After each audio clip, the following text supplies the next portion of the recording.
Money, money, money, money, money. Hi, this is Imei with your Little China Girl YouTube channel with another installment of Video Nurse answering your health, mental health care, and relationship questions.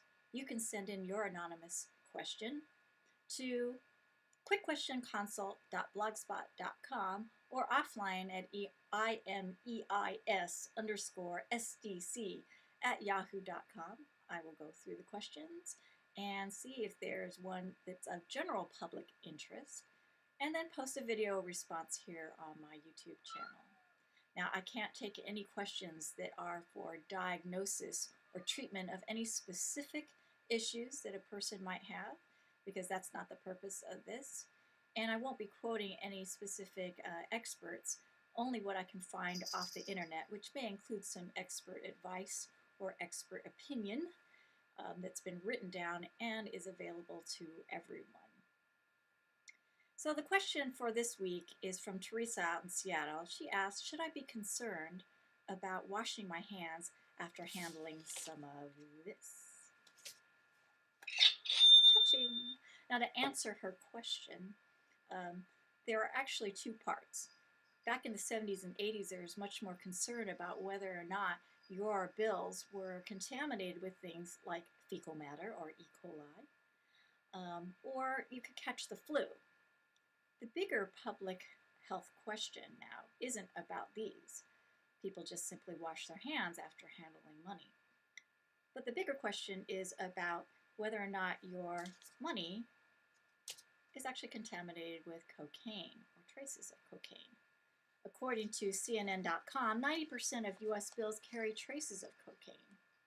But before you freak out, let's define what traces are. We're really talking about 0.006, or in some cases, a better way of saying that is really thinking about how much exactly is 16/1,000,000th of a gram, which is also another study found on Snopes.com of the average trace amount of cocaine on a bill. So we're really talking about very small amounts. We're also talking about bills that are in the denomination of 5s, 10s, 20s, 50s, and $100 bills, which are more likely to come in contact with someone who's either used it to snort cocaine or in the fanning process in a machine that counts money, that a single bill has contaminated an entire drawer full of 5s, 10s, 20s, and so forth. So the researcher who I'm quoting here from CNN.com is a Chinese researcher named Zuo, who did a study on how much cocaine are we really talking about on these bills. And he said that it was more likely for those higher denomination bills to be contaminated with cocaine. But $1 bills were a little too less to purchase cocaine with, so they're not likely to be contaminated.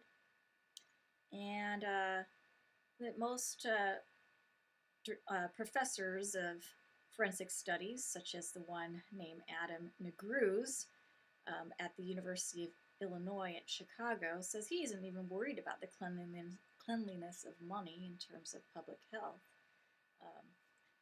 The bigger issue, again, is cocaine on the bills, and that is because there's this green dye in the bill that actually attracts the cocaine. Cocaine is a very fine powder and gets mushed into your bill, which is basically organic. It's cloth.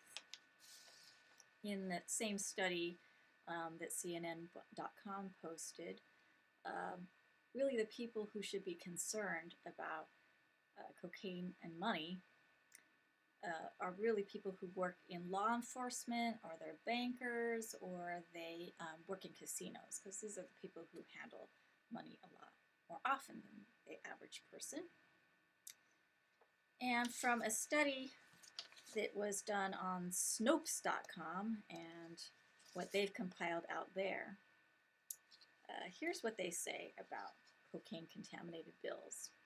When a cocaine-contaminated bill is processed through a sorting of counting machines, traces of the drug are easily passed through other bills in the same batch. ATMs serve to spread tiny amounts of cocaine in nearly all the currency they distribute, as do the counting machines used in banks and casinos.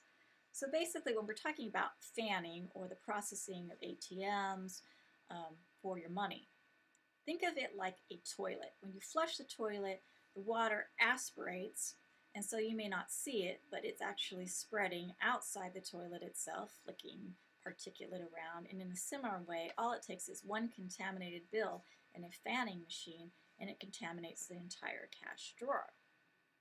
So, in conclusion, if you're worried about getting other kinds of bugs and flus from handling lots of cash, one, don't touch your face after handling cash, and use one of these. Little hand sanitizer, rub your hands together, and then later on remember to wash your hands all the way up to your elbows. That's the way you're supposed to wash your hands. With cocaine and cash and those who work in those three different departments, they need training on making certain that they handle that cash very carefully, use gloves, and also not to touch their faces. But they have specific training. So if you work in a bank, I'm sure that you have got that training. If you haven't, you should be asking your bank, why not? So everybody else, you're fairly safe, and you can read those two reports again, CNN.com and Snopes.com. Google the words money, cocaine, and contamination, and you will draw up these two reports. Tune in again for another installment of Video Nurse, where I'll be answering again your questions about health, mental health care, and relationship issues. Until then, have a great day. Be well.